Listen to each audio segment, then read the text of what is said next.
The World Cup is a stage to showcase some of the best undiscovered footballing talents, but it's also a place to expose some of the most overrated players.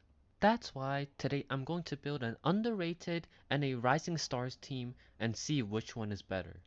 The overrated players will be chosen based on their FC26 ratings.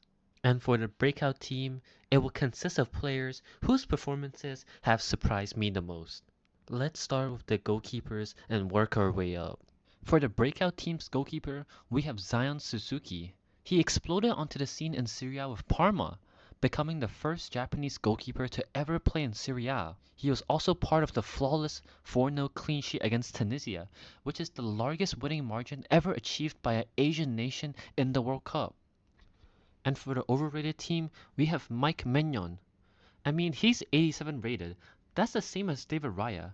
Do we really think he's as good as David Raya? I feel like he's closer to 85 rated because I think his ability is similar to players like Ederson and Martinez. For the right back position, I have Crepin Diatta. He's a cornerstone for the Senegal national team and he's even won Best Young Player award in the 2019 AFCON. But I feel like this tournament, he's just been different gravy. Even though he's not a young player anymore, I think he's gone a bit under the radar. On the other side, we have Jules Koundé. I mean, don't get me wrong, he's a good right back, but is he the second best right back in the world right now? I think maybe an 85 rating is more accurate. For the first center back, I have Wilfried Singo. He parted ways with AS Monaco in 2025 August and helped Galatasaray win the Super League title this season.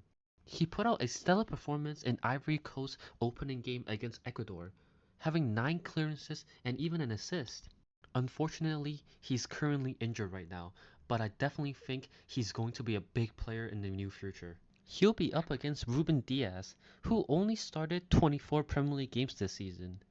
I mean, he's currently an 86 overall, but I think it's a bit too high, as he's the same rating as Champions League winner William Pacho. I don't think Diaz is the same player he was a few seasons ago, and therefore maybe an 84 rated would be better suited for him. To pair Wilfried Singo, I have Edson Alvarez. He's been the anchor of Mexico's defense and successfully captained them into the round of 32 with a flawless group stage performance. Even though he's not a young player anymore, his performance against South Korea was phenomenal, especially with the extraordinary goal line clearance. He's definitely reminded a lot of fans about how good he actually is. His overrated counterpart is Van Dijk.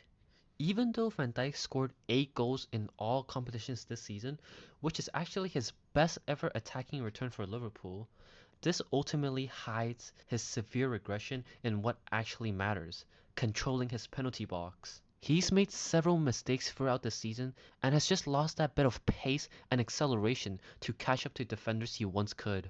Still a world-class defender, but I'm just not sure that 89 rating is warranted. Maybe an 87 rated is more accurate. And for the left backs, I have Nathaniel Brown. He made an immediate impact in Germany's opening match against Curacao, recording a goal and an assist in their dominant 7-1 victory.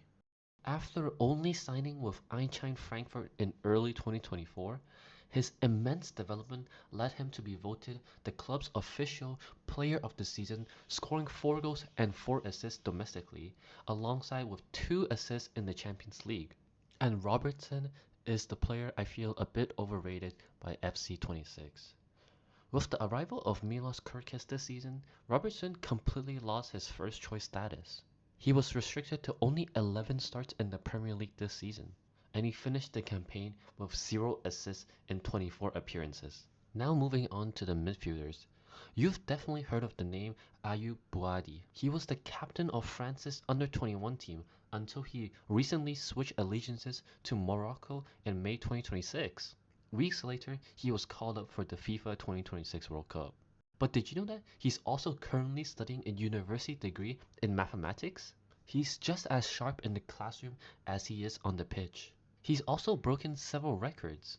In his game against Brazil, he recorded 60 completed passes out of 66 attempts, becoming the second youngest player in the World Cup history since 1966 to cross the 50 completed pass threshold in a single match. He also broke Eden Hazard's record as the youngest player to reach 50 Liga appearances for Lille earlier this year. He'll be up against Martin Odegaard. I mean, Odegaard has had a successful season in terms of silverware, finally winning the long-awaited Premier League title and even being the captain of the team. But an 87 rating seems just a bit too high. I mean, did you see his performance in the Champions League final? He was hooked in the 66th minute. And are we really sure he's the same rating as players like Bruno Fernandes and Declan Rice? I feel like those two players are just a bit more impactful than Odegaard is in Arsenal. And for the second midfielder, I have to choose Ibrahim Maza. He's a 20-year-old attacking midfielder who has emerged as one of the most promising young talents in Germany. He's even nicknamed Mazadona. In his debut season in Bayer Leverkusen, he became an immediate rotational asset, scoring 5 goals and having 6 assists in 43 appearances, and earning multiple Rookie of the Month accolades. And he'll be facing De Bruyne. De Bruyne is no longer the same player he was. He's 34 years old, and his body can no longer sustain the workload. Therefore, I think that 87 rating is just a bit too high. I mean, again, is he as impactful as Bruno Fernandes or Declan Rice? I mean, they're all 87 rated as well. And for our last midfielder, we have Johan Manzambi. He's already broken so many records in this World Cup. He is just the third under-21 player in the 21st century to record 4 or more goal involvements in a single World Cup tournament. He is also the first Swiss player to ever score a World Cup brace as a substitute, as well as the nation's youngest 2-goal scorer in the tournament history. While naturally a dynamic, offensive football player who loves to dribble and join the attack, his club manager at Freiburg dropped him into a deeper defensive midfielder during the latter half of the 25-26 season. He excelled so rapidly in this hybrid role that he anchored them all the way to their first ever European final and even winning a Europa League's Young Player of the Season award. And he's up against words. Coming off a historic Bundesliga Player of the Season campaign with Bayer Leverkusen, expectations were sky high when he made the marquee £117.5 million move to Liverpool last summer. If we compare his raw statistical output to his final spectacular year in Germany, it highlights the dip in production. And even though he looks great on the eye, his effectiveness in games just doesn't warrant an 89 rating in FC26. For the left wing, I'm going to choose Maximiliano Araujo. He's enjoyed a brilliant campaign with Sporting CP, registering 5 goals and 4 assists in 29 league matches, and also a spot in the Premier Liga Team of the Season. And while Uruguay endured a highly disappointing 2026 FIFA World Cup campaign, Araujo was undeniably their star performer. He spearheaded the attack by scoring the equalizer in their 1-1 draw against Saudi Arabia and logging a goal and an assist in the 2-2 draw against Capo Verde. And he'll be up against Nico Williams. I think he's still a great player, but on the pitch, his season was heavily disrupted by lingering hamstring fitness issues. Across his 25 La Liga appearances, he only managed 6 goals and 3 assists. I feel like he still has a bright future ahead of him, but based on this season's performance, an 85 rating might be just a bit too high for him. On the right wing, I have Ibrahim Mbaye. Mbaye shattered records in France. He made his senior debut for PSG at 16 years, 6 months and 23 days old, making him the youngest ever league starter in PSG history, eclipsing Warren Zaire-Emery. Also, at 18 years old, 143 days, he officially became the youngest African player to ever score at a FIFA World Cup, and he'll be up against Mohamed Salah. Did you know that Salah is the highest rated player in FC26 with a 91 overall rating? Do you think that really makes sense according to this season's performance? His final season with Liverpool is widely regarded as disappointing and underwhelming by his own exceptionally high standards. He couldn't even reach double-digit goals this season and was even dropped by slot during December due to his terrible performances.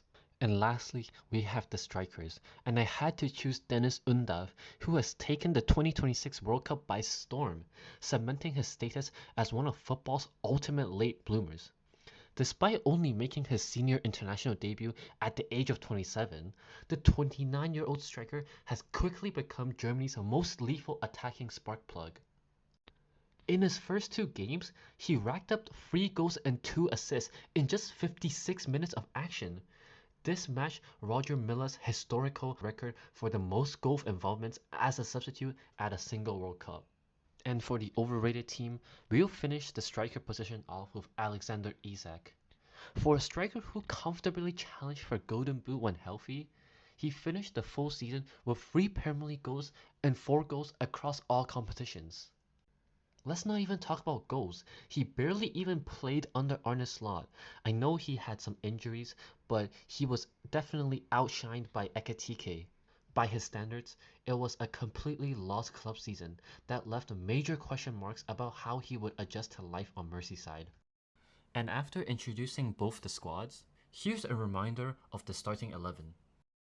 And let's jump into the game. We're going to be using the overrated team in the first half and the breakout stars team in the second half. Let's go. And we're looking to create our first attack on the right side. And Salah gets taken out by Brown. Surely that's a foul. De Bruyne's gonna whip it in. Isak! Suzuki with a great save. And Robertson whips it in. Diaz! And he just couldn't get the right connection. Buadi plays a 1-2. He's down the line. He crosses it in. Diaz deals with it. And it's a counter-attack. Wirtz drives the ball. To Isak. Wide to Salah.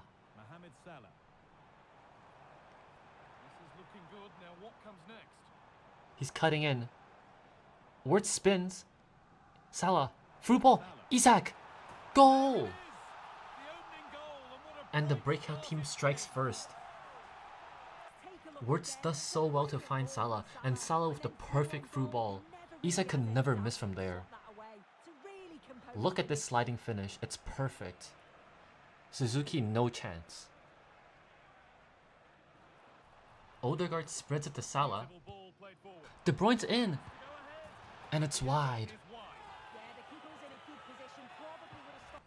But the breakout team is looking to fight back. Undav. Araujo. Back to Undav. Back to Araujo. He's down the line. He whips it in. Mansambi! Not quite enough.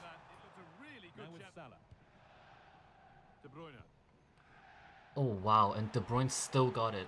Wirtz to Isak. To Salah. He cuts it in. Intercepted. But let me tell you, De Bruyne's definitely still got it. And Mainan plays a short. Robertson's pass gets intercepted and buys down the line. He whips it in. They deal with it. And it's a counter-attack. Oh, what a skill move. Wirtz playing it down the line. Salah's looking to cut in. Williams! Oh, that was some great team play. But Williams just can't get the right finish.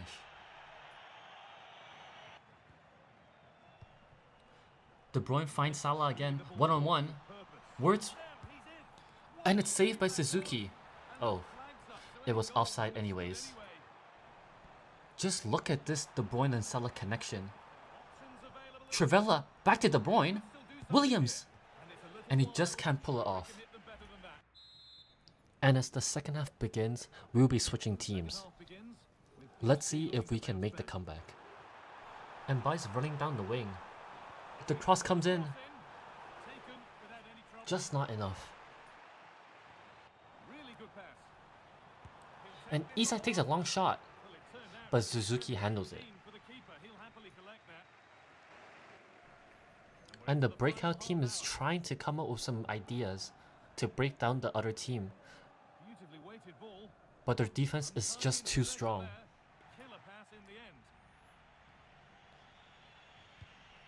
Maza finds Undav, plays a through ball to Araujo. He looks like he's through. Can he do it? He cuts in. Just over the bar. But it's a very good chance. The closest we've gotten.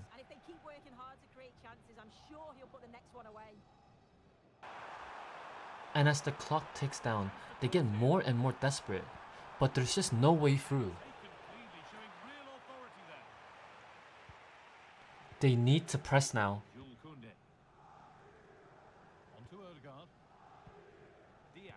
And there's a mistake. Manzambi, he's through!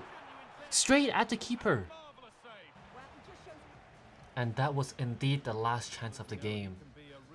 The overrated team wins 1-0. Maybe they're not so overrated after all. If you guys like this video, please like and subscribe so I can continue to make more. And put in the comments what I can do next time to make it better.